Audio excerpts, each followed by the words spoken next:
Mais il n'est pas le seul. Et les autres structures de contrôle dont on ne parle pas aujourd'hui, on devait installer un tribunal au niveau du Cour de compte. Jusqu'à présent, il n'y a rien de fait. Le seul nom qu'on cite, c'est l'IGF. Entre-temps, il y a un ministre qui sort, qui dégaine contre l'IGF pour montrer que tout le monde est dans les mêmes lots. Je ne sais rien affirmer aussi, mais selon ce que nous avons entendu, même l'IGF lui-même ne fait pas exception. On demande, monsieur l'IGF, de nous payer, parce que ça fait 7 mois que nous travaillons sans être payés. Et vous-même là, dans votre bureau, si vous avez 7 mois d'impayement, vous ne travaillez pas. Donc, monsieur l'IGF, pas avec la presse, faites-le avec les politiciens. Ce n'est pas de l'argent volé, c'est de l'argent mérité. Pas de menace, mais des non, ce ne sont pas de menaces, c'est mon droit. Monsieur l'IGF, foutez-moi. Bélédoudou Jésus, Liberté Actu, ça me fait rire un peu parce que vous faites trembler des ministres, monsieur. Je fais trembler les ministres. Oui. Il y a une information qui est sortie, dont je ne donne pas le contenu ici, à peine sortie. Un DG m'a appelé pour dire non, c'est pas l'esprit et tout ça. Bon, vous devenez un vrai journaliste d'investigation. Jean-Marie Kassamba, c'est ça le travail du journaliste. Moi, je dis toujours aux jeunes générations, lorsqu'on suivait le dessin animé de Tintin, du célèbre Hergé qui est le dessinateur, on ne comprenait pas l'esprit quand nous étions gosses. Et quand on a grandi, on s'est posé la question, c'est quoi le rôle de Tintin? On le voyait monter sur un bateau, fuir, etc., traquer. C'était un journaliste d'investigation. Et lorsqu'il débarquait dans un pays et qui est trempé dans la corruption, c'était les institutions qui tremblaient, soit c'était des puissants qui voulaient dîner avec Tintin. C'est ainsi qu'il était traqué à tout moment. Et donc, c'est le travail du journaliste d'investigation que nous faisons.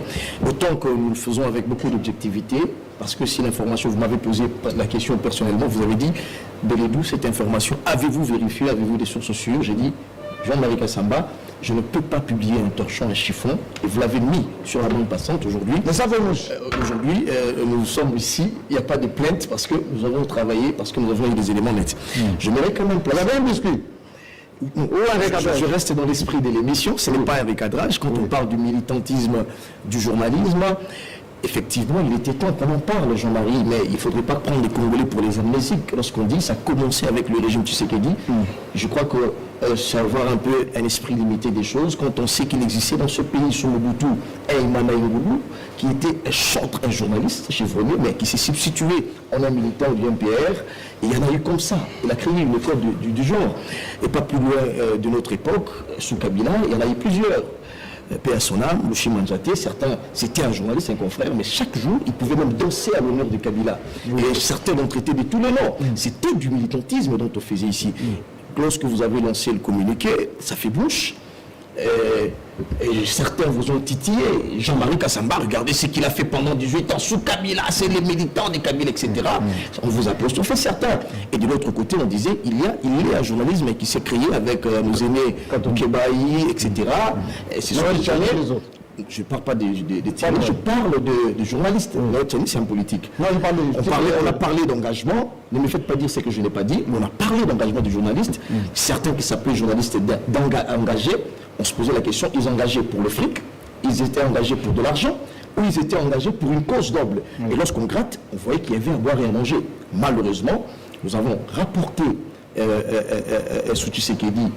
Cela est devenu pire par la conjoncture, évidemment due à la Covid-19, où certains journalistes confondent le travail du journaliste avec le militantisme. Mais c'est très important de souligner un fait. Même en Europe, vous étiez en Europe, puisque l'émission est pédagogique, il existe une presse de la gauche, une presse de la droite. D'ailleurs, faut-il rappeler ici que le groupe France Monde est financé par l'État. Bien sûr. France 24, RFI, etc. Mais voyez maintenant le bémol.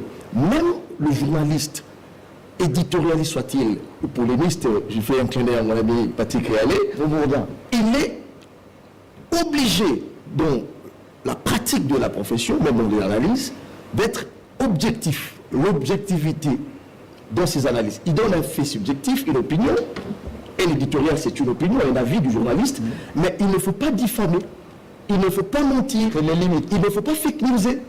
Il faudrait présenter les faits et laisser à ce que vous suivez l'opinion de tirer à chacun son épingle du jeu. Malheureusement, au Congo, il y a des journalistes réputés qui ont des médias, qui sont assis, qui ont un nom, qui se lancent dans des fake news. Tout récemment, on a vu Transparency International faire une mise au point. Voyez-vous? Et donc, lorsque ça vient d'un journaliste, c'est la responsabilité du journaliste qui est entamée. Le code d'éthique et déontologie du journaliste dit ceci. Lorsque vous publiez un fake news dans votre rédaction, Eratom, ce que vous pouvez faire, c'est, dans le même contexte, répondre la bonne information pour la crédibilité du journal. Mais puisqu'il s'agit des réseaux sociaux, il va de la responsabilité et de la crédibilité du journaliste. Voyez-vous? Et donc, malheureusement, c'est une vague qui est née aujourd'hui. Certains se plaisent à diffuser de fake news, à salir des institutions, à salir des personnalités au nom de la liberté de la presse. Et malheureusement, c'est une presse qui s'est née sous la barbe de Jean-Marie Kassamba et des instances qui nous dirigent. Mais on a été recadré, J'aimerais, si vous accordez, deuxième discussion. On a parlé de l'IGF. Je vais rencontrer, c'est un aîné à moi, tout puissant, Serge Nteka. toute puissante idée. Oui, je pense qu'il faudrait définir le rôle de l'inspection générale des finances. L'IGF a 3 missions principales. Le contrôle des finances publiques, essentiellement.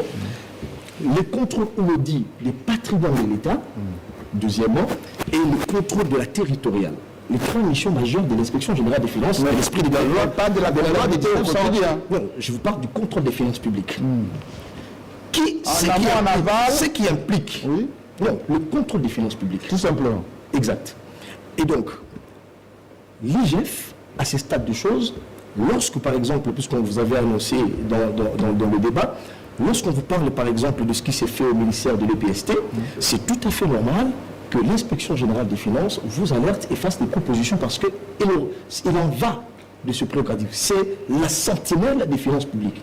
Lorsque l'IGF vous dit, par exemple, il y a 16 millions sollicités pour payer les intervenants ou ceux qui ont surveillé les NAFEP, cet argent devrait en principe passer par un circuit bancaire, comme d'ailleurs ça s'est fait sous d'autres cieux. Et cela permet à ce que nous ayons une transparence. Voyez-vous? Parce que les anciennes pratiques de Maboko Bank, puisqu'on en parle, cette pratique-là, ce sont des pratiques qui ont fait en sorte que beaucoup d'argent échappe au trésor public. Il y en a qui sont fictifs, et lorsqu'on dit on va aller le payer, on ne sait pas si effectivement... Est-ce qu'il y avait une adéquation entre 16 millions ou 13 millions, je ne sais pas, avec les 2 millions concrets effectivement, on a compris qu'il y avait une grande adéquation. Lorsqu'on vous dit, par exemple, il y a sur l'ensemble du territoire près de 200 000 enfants qui font le NAFEP, et il y a 30 000 surveillants qui sont recrutés. C'est vrai que dans les 30 000, il y en a qui sont seniors, qui sont mécanisés par l'État, mais il y a aussi des intervenants. Ceux qui interviennent, c'est-à-dire ils ne sont pas mécanisés, et dans le circuit bancaire, ce sont des expertises qu'on a sollicitées. Mais on nous dit chez les IPP, puisque le rapport n'est pas fait par tout le monde en lui-même, c'est par les IPP, les inspecteurs principaux qui sont commis à l'organisation de l'ENAFEP, qui font le montage de 31 milliards de francs congolais, mais cela devrait se faire avec une liste au moins des bénéficiaires. Malheureusement, celle-là n'a pas été faite. Le premier élément, parce qu'il y a eu clameur publique. Le deuxième élément, excusez-moi, il n'y a pas d'eau. Il faut penser à les 50, c'est rien. Les 50, il y a le nécessaire, ne vous inquiétez pas. Deuxième élément, on ne va pas se dérambuler avec 32 milliards de francs congolais, c'est 16 millions. Mais lorsqu'on vous dit, par intervenant, c'est 40 000 francs congolais, somme qu'a minimisé notre ministre que je salue en passant, il dit, bon, 40 000 on peut prendre, etc., indigéné. Mais lorsque vous faites la sommation avec même, graduellement avec 70 000, les calculs, puisqu'on en a fait plusieurs fois depuis que l'affaire fait mouche, on vous dit, avec 70 000, si on payait à un agent qui est commis à la surveillance, on n'atteindra même pas les 3 millions de dollars. Alors, voilà pourquoi il était nécessaire, pour des raisons de transparence, de passer par le circuit bancaire. Faut-il encore dire, si Tony Mwamba, qui est un warrior, voulait effectivement marquer une rupture, puisqu'il a été au créneau pour dénoncer la corruption, les détournements de Willy Bakonga, jusqu'à ce que Willy est parti, il a pris les fauteuils de Willy. Alors, lorsqu'il a dit, moi je me suis senti secoué sur ma chaise, lorsqu'il a dit, ce sont des traditions des pratiques traditionnelles qui existent toujours. Que l'argent sortait toujours. Alors, vous voulez marcher sur la plate-bande de Willy Makonga. Alors, vous étiez en train d'envier les ministres Makonga, pourtant vous étiez là pour marquer cette rupture-là. Et donc, c'est un peu la situation. Hein. Il faut comprendre le travail des ministres. Merci beaucoup, c'était un peu l'apostrophe qu'on devait avoir. On revient à la thématique. M. Jean-Marie, j'ai entendu une chose que j'aimerais quand même éclairer. Hein. Très court. Parce qu'on en a parlé. Vous savez ce qui s'est passé en Roumanie à l'époque de Ceausescu.